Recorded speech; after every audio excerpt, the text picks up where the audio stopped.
Assalamualaikum warahmatullahi wabarakatuh.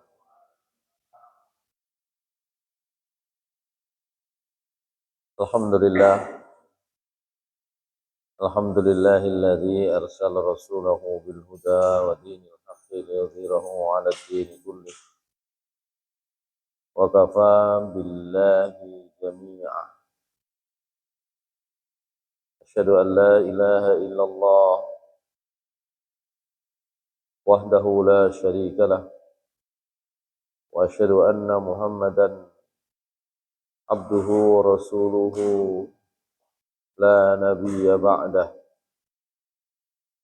Allahumma salli wa sallim wa barik ala nabiyyina Muhammad wa ala alihi wa sahbihi wa mawalah. Rabbi shrah li sadri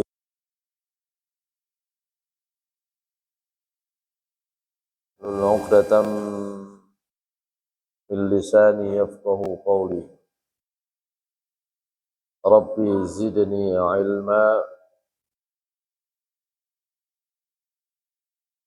warzuqni fahma.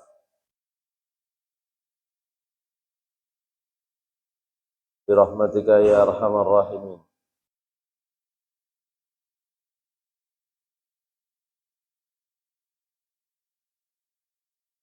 Qala Allah Ta'ala fi kitab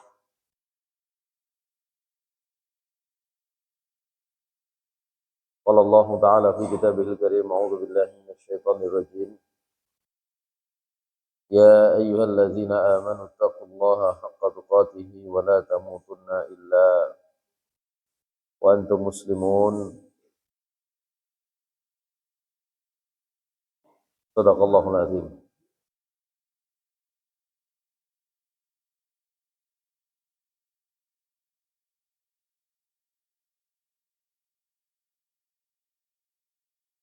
Jamaah salat maghrib yang dimuliakan Allah Subhanahu wa taala.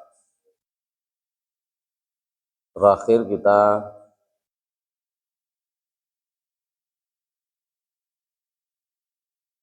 sampai pada ayat 43 insyaallah dari surat Al-Baqarah. Ayat ini sampai nanti ayat 46 isinya adalah perintah-perintah atau larangan-larangan dari Allah Subhanahu wa taala. Mukhatabnya yang diajak berbicara, yang diperintah, yang dilarang itu awalnya adalah orang-orang Bani Israel sebagaimana ayat 40 ya. Tapi sebenarnya ditujukan kepada segenap umat Islam, segenap umatnya Nabi Muhammad sallallahu alaihi wasallam.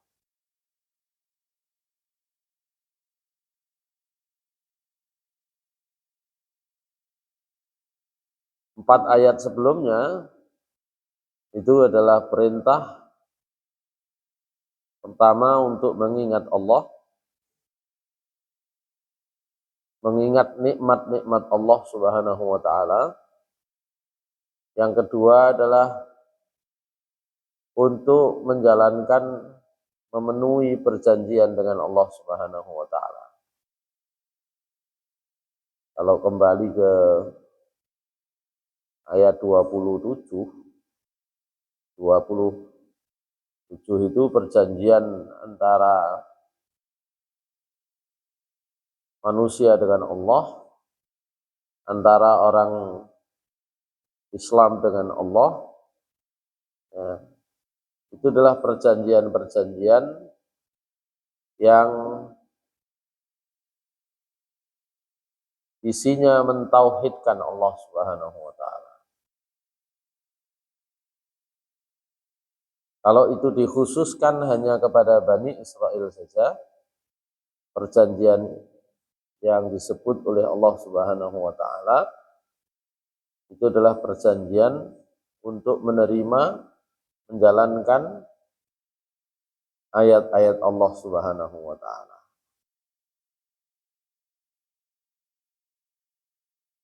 Kalau itu khusus orang Islam, nanti akan ada di dalam beberapa hadis Nabi Shallallahu Alaihi Wasallam. Perjanjian itu adalah perjanjian untuk mau bersyahadat dan menegakkan sholat serta berpuasa Ramadan. Jadi ada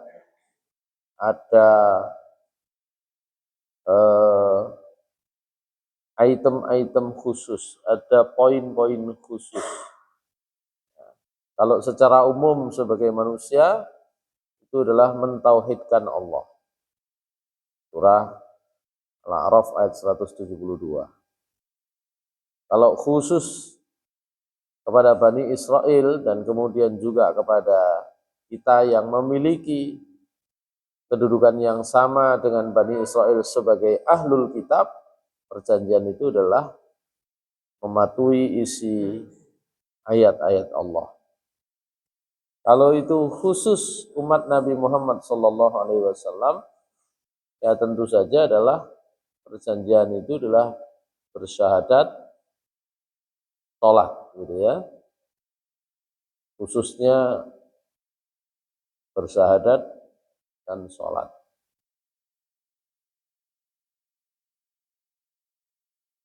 Selain memenuhi perjanjian dengan Allah, ada perintah untuk takut hanya kepada Allah. Kemudian di ayat 41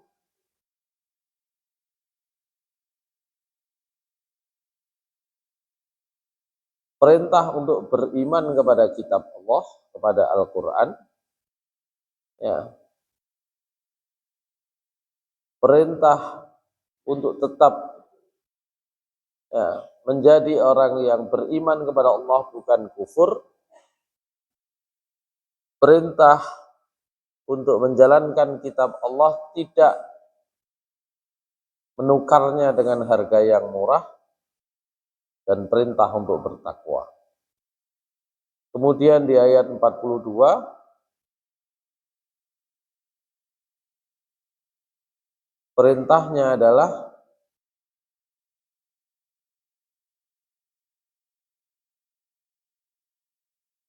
apa nih?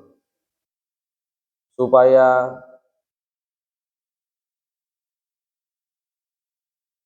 tidak mencampur adukkan antara kebenaran dan kebatilan. Dan di ayat 43 perintah untuk menegakkan sholat, membayar zakat, dan ruku bersama orang-orang yang ruku. Itu perintah-perintah Allah Subhanahu wa taala mulai ayat 40 sampai 43. Nah, sekarang kita masuk ayat 44, 45 dan 46. Nanti 47 dimulai lagi diseru oleh Allah Bani Israel. A'udzubillahi minasyaitonir rajim. أتأمرون الناس بالبر وتنسون أنفسكم وأنتم تتلون الكتاب أفلا تعقلون واستعينوا بالصبر والصلاة وإنها لكبيرة إلا على الخاشعين الذين يظنون أنهم ملاقو ربهم وأنهم إليه راجعون. صدق الله العظيم. Atamuruna nasa bil birri, kata Allah. Alifnya ini huruf istifham. Jadi huruf yang artinya adalah pertanyaan. Tapi istifham di sini, pertanyaan di sini dalam bahasa Arab istilahnya itu disebut istifham ingkari. Pertanyaan tapi tidak butuh jawaban, karena pertanyaan itu adalah pertanyaan untuk isinya itu melarang, gitu ya. Jadi meskipun bentuknya pertanyaan, itu isinya sebenarnya adalah larangan atau taubih, mencela, celaan, ya.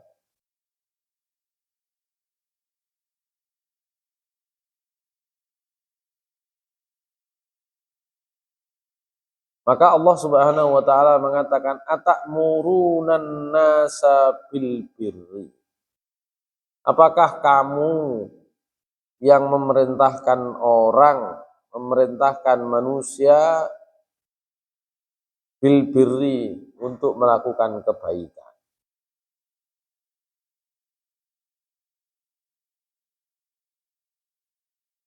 Sebagian ahli tafsir menyatakan bahwa mukhotob saat itu yang diajak bicara oleh Allah saat itu, ya, pertama adalah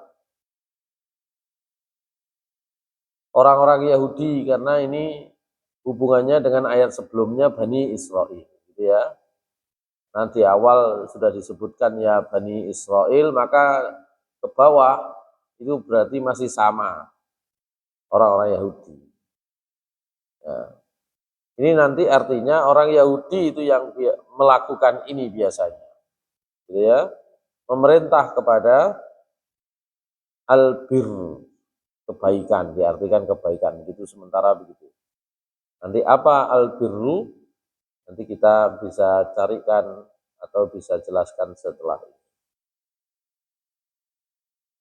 Sementara mereka tidak melakukan, kata Imam Al-Qurtubi di dalam tafsir beliau,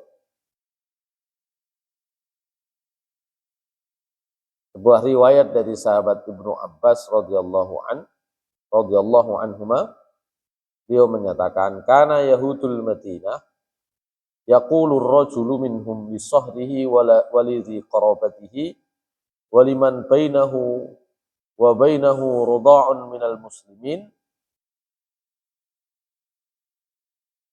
usbut 'alal ladzi anta 'alaihi wa ma ya'muruka bi hadzal rajul yuriduna Muhammadan sallallahu alaihi wasallam fa inna amrahu haqqun fa kanu ya'muruna an-nasa bidzalika wa la yaf'aluna. Jadi orang Yahudi Madinah itu, kata Ibnu Abbas, kalau ngomong sama anak-anaknya, sama kerabatnya, ya, yang ada hubungan dengan orang Islam, hubungan persusuan, hubungan apa namanya, kalau zaman dulu kan biasa ya, anak disusukan kepada orang lain. Kalau ada hubungan dengan orang-orang Islam, mereka biasanya memerintahkan, sudah, kalian pegangi, ya, hubungan dengan orang Islam itu dengan baik, ya.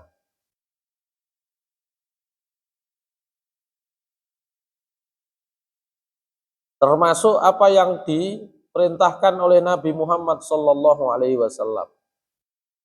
Jadi kalau Nabi Muhammad SAW itu memerintahkan sesuatu, maka ikuti, karena perintahnya itu mesti benar. Mereka memerintahkan orang-orang melakukan itu, tapi kata Ibnu Abbas, wala yaf'alunahu, tapi yang merintah ini ternyata tidak menjalankan. Jadi ngongkon wong taat kepada, patuh kepada Nabi Muhammad SAW, tapi mereka sendiri tidak melakukan. Atau dalam riwayat yang lain, Ibnu Abbas radhiyallahu anhu menyatakan, kanal ahbaru ya'muruna muqallitihim wa atba'ihim, kanal ahbaru ya'muruna muqallitihim wa atba'ahum bittiba'it Taurat wa kanu yukhalifunaha fi jahdihim sifata Muhammadin sallallahu alaihi wasallam. Lebih jelas Ibnu Abbas menyampaikan pendeta-pendeta Yahudi itu memerintahkan pengikut-pengikut mereka untuk mengikuti Taurat, mentaati Taurat, tapi ketika isi Taurat itu memerintahkan mengikuti Nabi terakhir Nabi Muhammad SAW, mereka ternyata tidak memenuhinya karena mereka menutup-nutupi sifat Nabi Muhammad SAW yang sebenarnya mereka sudah temukan di dalam Taurat. Sementara sebagian ahli tafsir yang lain, Ibnu Jurayj mengatakan, kanal ahbaru yahudduna ala ta'atillah wa kanuhum yuwaqi'unal ma'asi. Para pendeta itu memotivasi orang untuk taat kepada Allah, sementara mereka justru jatuh kepada maksiat. Mereka mendorong orang untuk mau bersedekah, tapi mereka sendiri wayabkhulun, mereka sendiri bakhil. Itu kalau maksudnya adalah ayat ini ditujukan kepada orang Yahudi. Kalau ayat ini maksudnya ditujukan kepada orang-orang munafik, maka Allah Subhanahu wa taala di dalam surat As-Saff itu mengatakan, ya ayyuhallazina amanu lima taquluna ma la taf'alun kabura maqtan 'indallahi an taqulu ma la taf'alun. Maka ayat ini juga sebenarnya menyinggung orang-orang munafik yang ada di dalam tubuh umat Islam. Wahai orang-orang yang beriman, mengapa kalian mengatakan apa yang tidak kalian kerjakan? Sungguh besar dosa di sisi Allah, kalian berkata apa yang tidak kalian kerjakan. Orang munafik itu sebagaimana pernah kita bahas di ayat 20, ya, itu ada dua kelompok. Ada kelompok yang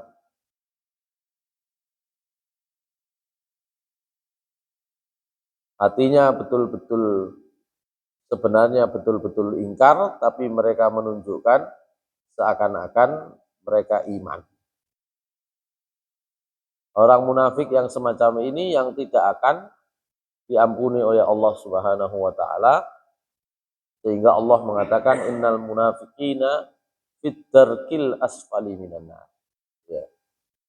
Tapi ada kelompok orang yang di dalam hatinya orangnya beriman, tapi karena masih ngaboti dunia, hatinya itu sering ragu dan ada penyakit.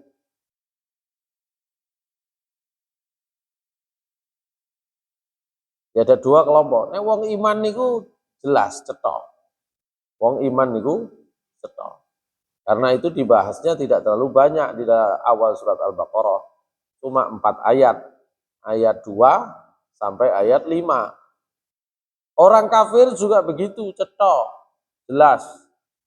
Dibahasnya hanya di ayat 6 dan 7.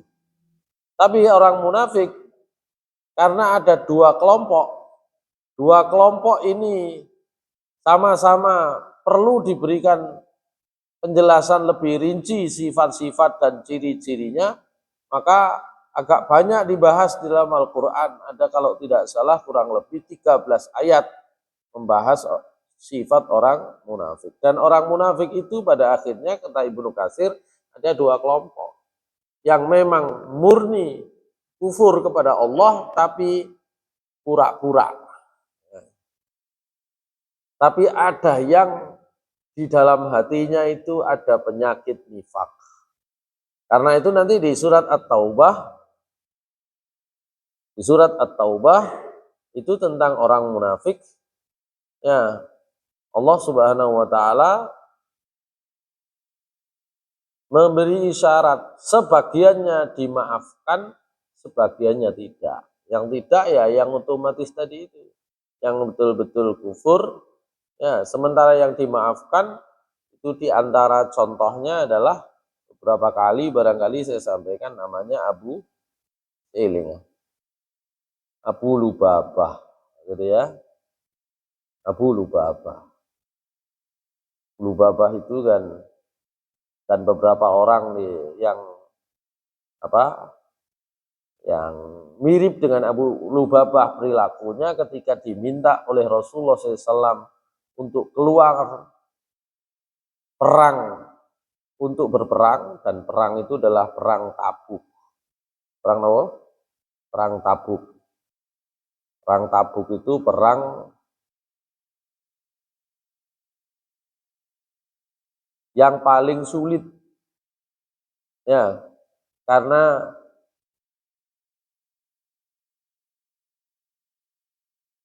diperintahkan oleh Allah Subhanahu wa taala keluar ke tempat yang jauh.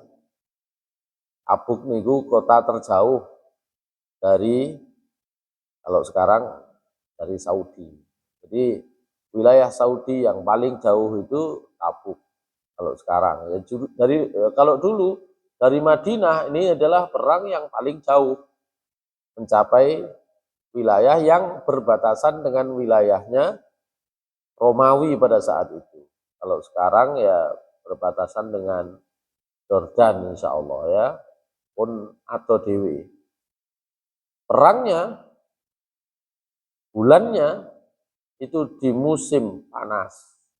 Musim panas berarti ya antara Juni, Juli, Agustus. Ya, perangnya itu.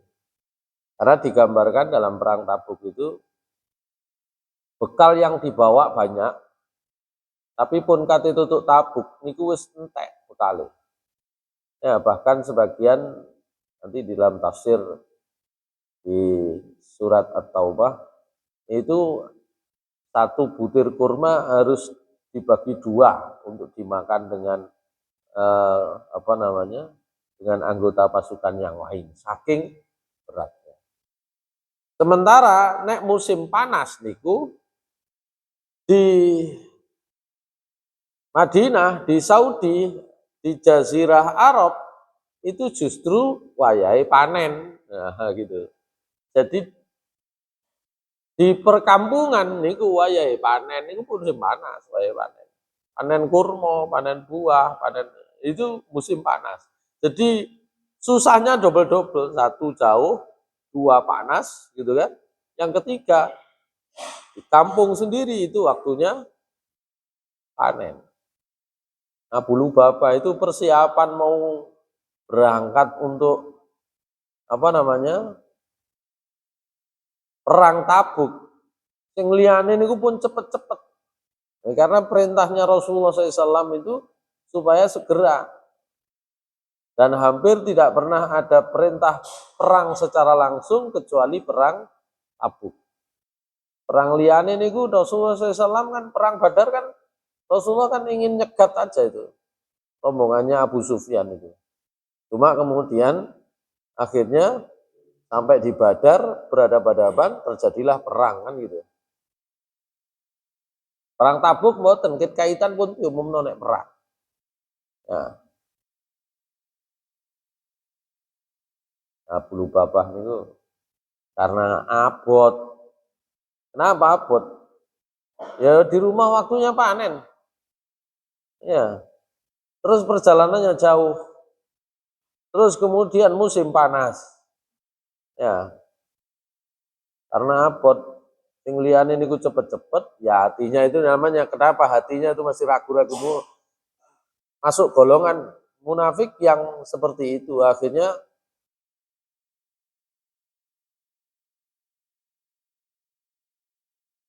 gak berangkat. Kate budal niku mau berangkat tuh bulet ae. Sampean budal dhisik. Saya persiapan saya belum selesai gitu ya.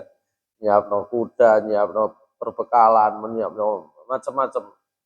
Yang lain itu sudah harus cepat, yang ada saja langsung berangkat niki mboten. Wah, abot pokoknya. Umpama sakniki misale umpama digawe perumpamaan nang apa jenenge? Kegiatan di organisasi ya hitungan budal rapat niku bulet ono ae alasane ngoten ya. Tapi konteksnya tentu berbeda. Bulu bapak begitu. Sampai kemudian ketika yang lain sudah berangkat, dalam hatinya itu masih kepingin berangkat tapi sekali lagi ragu-ragu. Sehingga terpikir dalam pikirannya itu nanti gampang saya tak nyusul saja berangkat. Berangkat tadi aku tak nyusul. Padahal sebenarnya hatinya ragu-ragu. Sampai sudah berangkat, jenenge berangkat bareng ae boten kelakon, apalagi berangkat sendiri. Akhirnya ya nggak berangkat, muncullah di pikirannya nanti kalau Nabi pulang saya tak minta maaf, gitu kan? Iya, maka di dalam surat At-Taubah ayat 101, 102 sampai 103. Ya, itu akhirnya Allah Subhanahu wa taala membuka ciri-ciri sifat-sifat mereka. Dengan buka di surat At-Taubah ayat 101, A'udzubillahi minasyaitonirrajim.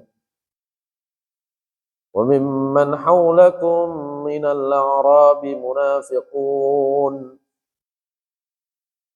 wa min ahlil madinati maradu 'alan nifaqi la ta'lamuhum nahnu na'lamuhum sanu'azzibuhum marrataini thumma yuradduna ila 'adzabin 'adzim wa akharuna i'tarafu bi dhunubihim خلطوا عملا صالحا وآخر سيئا عسى الله أن يتوب عليهم إن الله غفور رحيم خذ من أموالهم صدقة تطهرهم وتزكيهم بها وصل عليهم إن صلاتك سكن لهم Wallahu sami'un alim. Nanti ada lagi di belakangnya masih membahas tentang sifat orang-orang munafik. Napa di ayat 101? Wa mimman haulakum minal a'rabi munafikun, dan di antara kalian orang-orang beriman ada orang-orang A'rab. Orang-orang Arab niku orang napa? Orang kampung. Jadi orang-orang Arab perkampungan, orang kampung, orang desa saat itu ngakoni Islam tapi pokoknya ngakoni Islam cek selamat kan gitu. Supaya selamat gitu aja. Karena tahu Rasulullah SAW itu tambah lama, tambah banyak pengikutnya, sering menang di dalam peperangan kan gitu ya.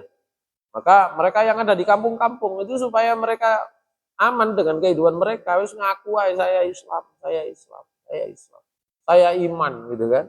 Makanya dalam surat Al-Hujurat kan gitu ya. Qalatil a'rabu amanna qul lam tu'minu walakin qulu aslamna walamma yadkhulul imanu fi qulubikum. Orang-orang Arab itu ngaku kami iman, kata Allah Subhanahu wa taala kepada Rasulullah SAW, wahai Muhammad, katakan, qul lam tu'minu, katakan kepada mereka, kalian belum iman, kalian tuh masih Islam. iman itu belum masuk dalam hati kalian. Maka di dalam ayat ini, di antara kalian itu, orang-orang di sekitar kalian yang dari orang-orang kampung itu, orang Arab itu, munafikun. Ada yang munafik. Diberitahukan oleh Allah kepada Nabi Muhammad SAW. Karena perang Tabuk itu yang dilawan itu adalah tentara Romawi. Ya, selama ini yang dilawan itu kan orang Quraisy. Orang Quraisy pun kalah. Niki mantun Fathu Mekah sudah selesai, penaklukan Mekah, orang Quraisy musuh besarnya selesai sudah. Orang-orang Yahudi udah nggak berani secara langsung. Nah, setelah itu termasuk perang Tabuk itu sudah juga dilalui, namanya orang Yaman itu masuk Islam, sehingga Mu'adz bin Jabal dikirim ke sana untuk membimbing orang Yaman supaya baik keislamannya. Nah, tinggal negara besar. Negara besar itu adalah Romawi saat itu, Romawi Timur. Rajanya Raja Heraklius gitu ya. Film yen jenenge Hercules gitu ya.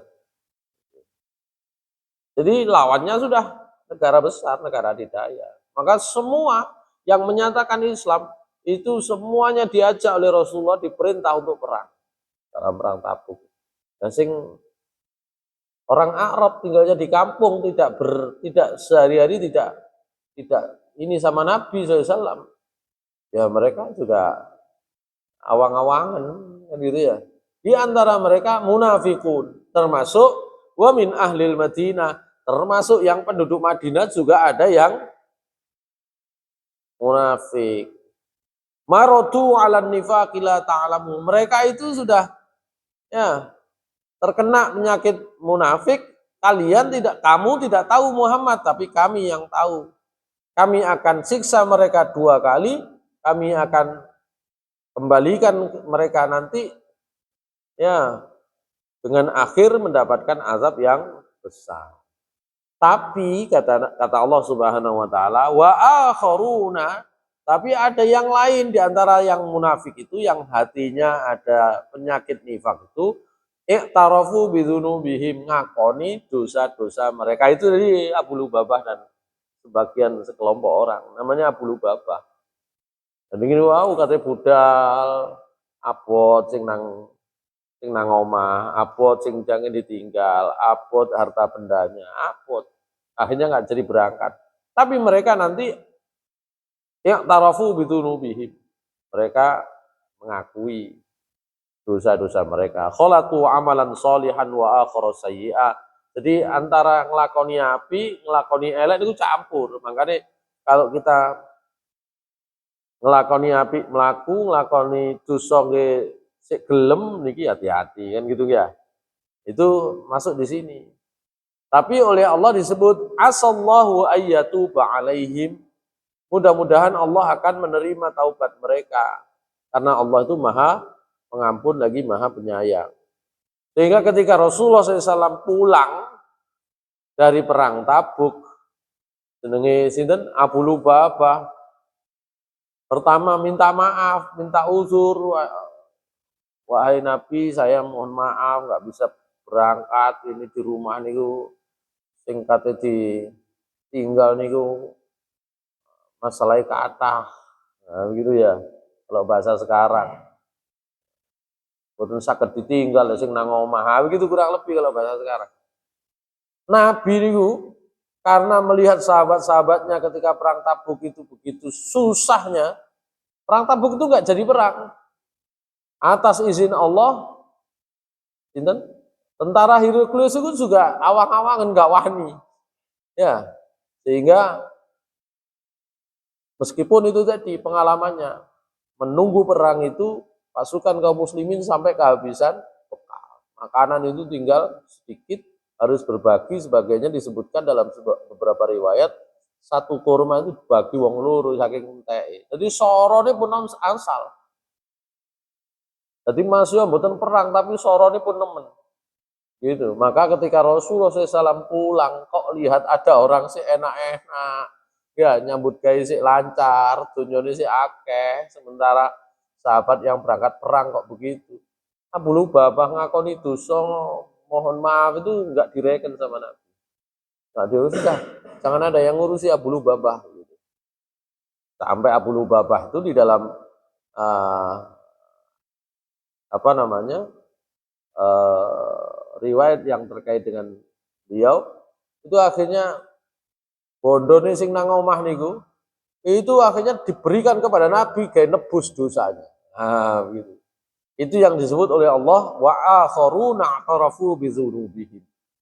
Nah, qalatu amalan sholihan wa akhara sayyi'a. Mereka keluarkan sedekah, tapi mereka gak berangkat, itu campur jenenge. Amal soleh campur salah kan gitu. Salah karena tidak berangkat perang atas perintah Nabi SAW, ya nglakoni apik sik gelem ngetokno sedekah gitu. Gitu. Tapi oleh Nabi SAW tak diterima, ke Warno, dibiarkan aja. Oh, akhirnya mungkin karena untuk menunjukkan apa jenenge rasa bersalahnya, menunjukkan betul-betul mengakui bersalah. Abu Lubabah itu dalam sebagian riwayat disebut mengikatkan dirinya di pilar masjid Nabi SAW, cidee mimbar. Sekarang itu namanya ada ustuana. Jadi antara makam Nabi dengan mimbar beliau itu kan disebut dengan apa? Antara makam beliau dengan mimbar Nabi itu namanya apa? Raudhah. Nah, antara raudhah bagian depan itu ada pilar. Itulah pilar yang apa? Asli. Asli itu maksudnya kalau bangunannya sekarang nggak asli, tapi tempatnya itu adalah asli. Itulah pilarnya, pilar taubat atau pilarnya Abu Lubabah ngakoni dosa. Dia mengikatkan diri di situ. Makanya di sana itu kalau mungkin berkesempatan ke Raudhah, di atas itu di sana ada tulisan Astuwanatut Taubah. Jadi ini pilar tobatnya Abu Lubabah. Gitu ya. Mengingatkan, jadi awalnya dicancang taleni nang kene ya gak mangan, gak ngombe. Ya, kecuali dalam beberapa riwayat disebut kecuali nek sholat belum diculi. Dia juga karena orang kaya ya minta orang supaya aku talenono gini, gitu ya. Sampai orang-orang itu kasihan, sahabat-sahabat tuh kasihan, wahai Nabi ini tuh mboten sampean sepuro ta wis gak, urung ana petunjuk wis jarno ae. Gitu. Sampailah muncul turun ayat 103. Khudz min amwalihim shadaqatan tutahhiruhum wa tuzakkihim biha. Sudah Muhammad, ambillah dari sebagian harta mereka sedekah yang itu bisa membersihkan, menyucikan diri mereka. Wa sholli alaihim, dan doakan mereka karena doamu itu menjadi ketenangan bagi mereka. Jadi Abu Lubabah niku. Nah itu termasuk yang dulu mau ada penyakit nifak, gelem ngakoni dosa dimaafkan. Jadi orang munafik itu duduk kelompok. Ya, siji asli sakjane kufur tapi pura-pura iman. Ada yang ada di dalam dirinya iman, ya cuma ragu-ragu ngaboti kehidupan dunia, ngaboti kehidupan yang enak gitu kan. Nek dadi wong iman niku soro berjuang, niku ngaboti niku akhirnya itu tadi. Itu Abu Lubabah namanya. Yang apa ya, yang bisa dikisahkan tentang kelompok. Itu Abu Lubabah. Akhirnya nggih sepuro. Ya.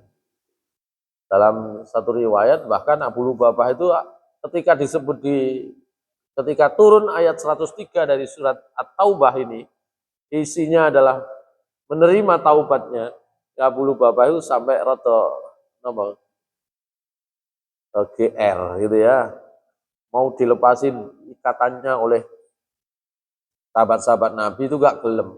Terus aku kepingin sing ngeculno Nabi dewe gitu ya. Itu Abu Lubabah. Karena perintah Allah muncul untuk ya orang dengan contoh Abu Lubabah. Ya kembali ke tadi ayat 44 dari surat Al-Baqarah. atamuruna nasa bil birri wa tansawna anfusakum wa antum tatlunal kitab afala taqilun. Pertama, kalau mau dikaitkan dengan kondisi saat itu, yang dituju adalah pertama orang Yahudi, yang kedua adalah orang munafik. Ya, orang munafik ini wonten rong kelompok, gitu ya. Ada yang memang betul-betul kufur, ada yang sebenarnya di hatinya itu masih ada iman tapi enten penyakit nifaq. Tapi kalau itu ditujukan, dibuat untuk semua orang, ya kan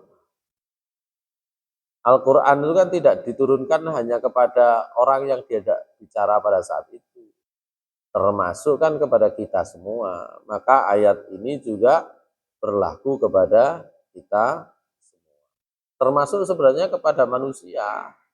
Ini kan isinya kan moralitas yang universal, etika universal.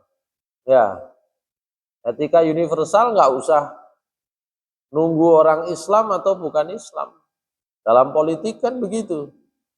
Kalau dulu masih kita ingat ya, di dalam iklan-iklan di TV, katakan tidak pada korupsi, kan ngaten nggih?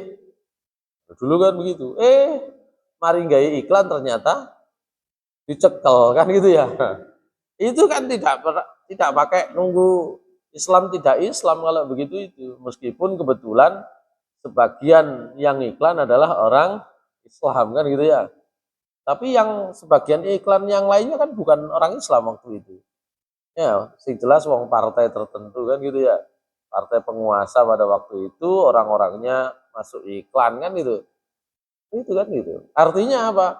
Ayat ini ya berlaku juga sebenarnya kepada umat Islam dan berlaku bahkan kepada seluruh manusia karena isinya adalah tentang etika atau moralitas yang universal. Karena sederhana, afala taqilun, apakah kalian tidak mikir? Itu logika sederhananya, wong sampean yang nyuruh kok sampean yang ingkar gitu ya. Masyaallah muslimin rahimakumullah. Oleh karena itu Rasulullah SAW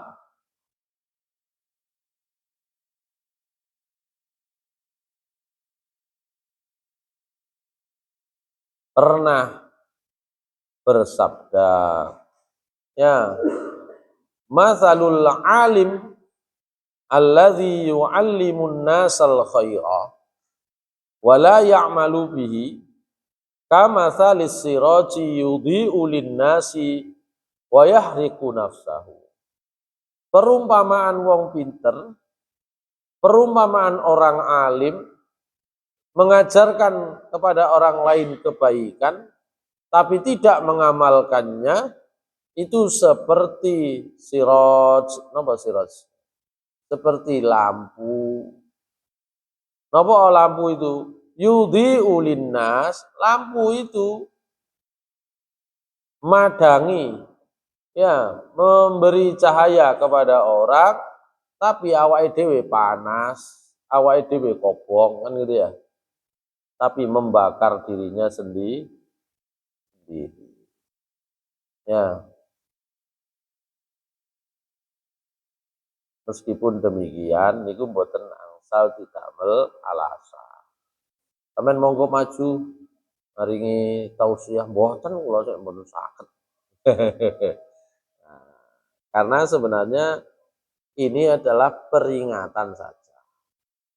Kenapa demikian? Karena ketika orang itu menyampaikan ilmu, ya sebenarnya dia sudah harus siap-siap. Biasanya niku pun siap-siap.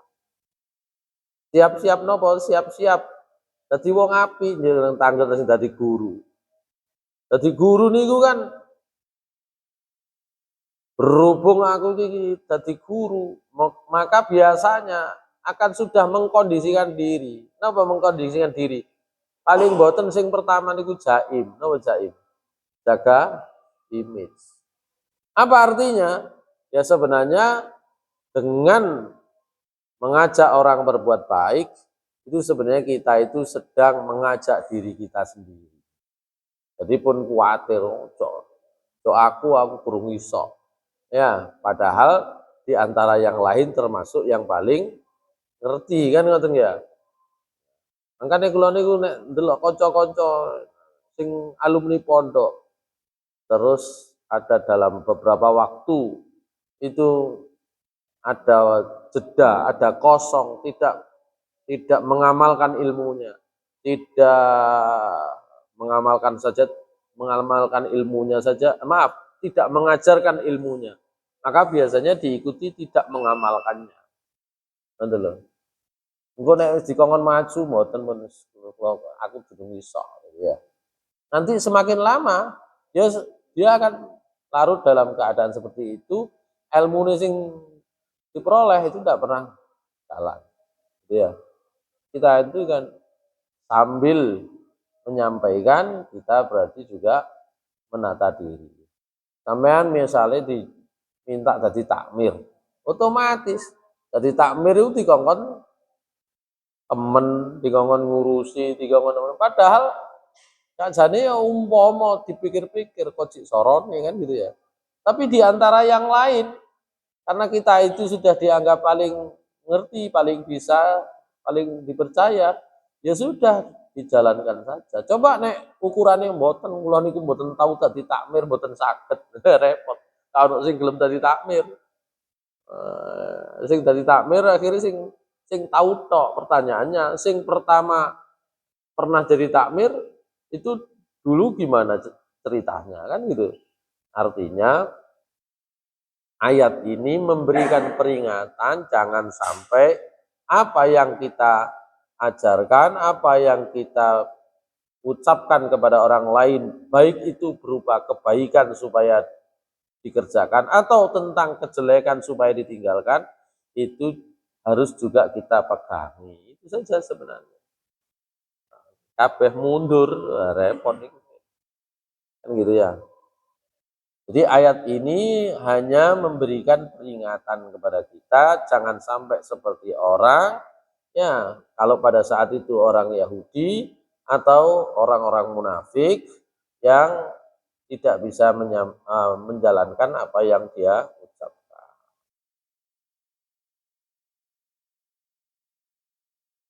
Masyaallah muslimin rahimakumullah. Memang ada ancaman-ancaman kalau ternyata kita itu tidak bisa menjaga apa yang kita sampaikan, tidak sesuai dengan uh, apa yang seharusnya. Rasulullah SAW bersabda, "Marartu lailatan usriya bi ala qaumin sifahuhum taqridu bimaqarid minan nar." Qala qultu man haula'i qalu khutaba'u min ahli dunya mimman kanu ya'muruna an-nasa bil birri wa yansawna anfusahum wa hum yatluna al-kitab afala ya'qilun. Saya waktu Isra Mi'raj kata Rasulullah SAW diperlihatkan satu kaum yang mulut mereka itu digandoli gandolan teko geni dari neraka.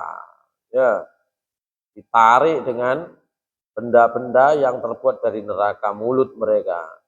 Maka saya bertanya, siapakah mereka? Rasulullah SAW menjawab, kutoba, tukang ceramah, min ahli dunia. Tapi oleh Rasulullah disebutkan min ahli dunia, yang sebenarnya tujuannya adalah dunia.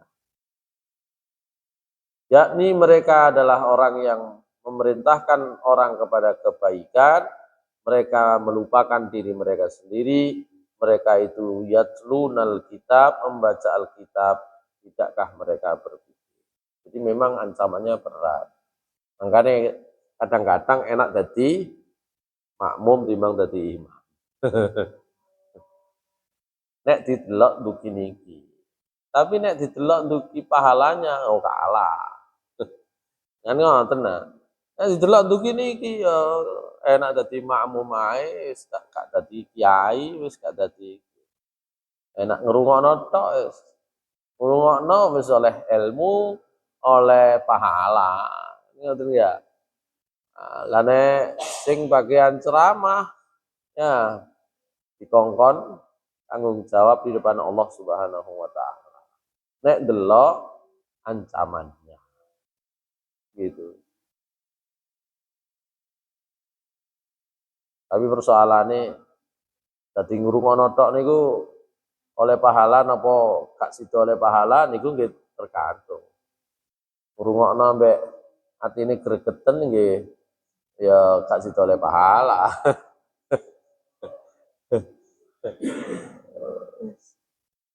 Terus gak iso ngomong meneng tok iso gremeng wis gak sida oleh pahala yen padha mawon sakjane ya. Ya, penyakit itu padha mawon. Jadi peluang untuk jatuh kepada dosa itu sama saja. Nah, nek dadi imam masalah itu nanti kena yuraunan nasa itu kena riya, oh, enten enten enten peluange riya nek dadi imam. Ya, enten peluange riya. Imami sholat peluang riya besar dan itu diancam oleh Allah Subhanahu wa taala. Tapi tadi makmum nggih mboten aman temen. Makmume imame riya mergo macane diapik-apikno, didawak-dawakno, makmume isine mangkel. Padha mawon iki. Padha ae dadi. Jadi setan niku ketemu ketemu mawon dalane kan gitu ya. Dalane geret wong niku ngajak orang untuk masuk kelompoknya niku nggih enten mawon. Kak imame tok ya sak makmume nggih kena barang kan ngoten ya. Aku lu qouli hadza wa astaghfirullah li wa lakum. Innahu wal ghafurur rahim. Ampun ing kathah subhanakallahumma wa bihamdika asyhadu an la ilaha illa anta astaghfiruka wa atubu ilaik. Assalamualaikum warahmatullahi wabarakatuh.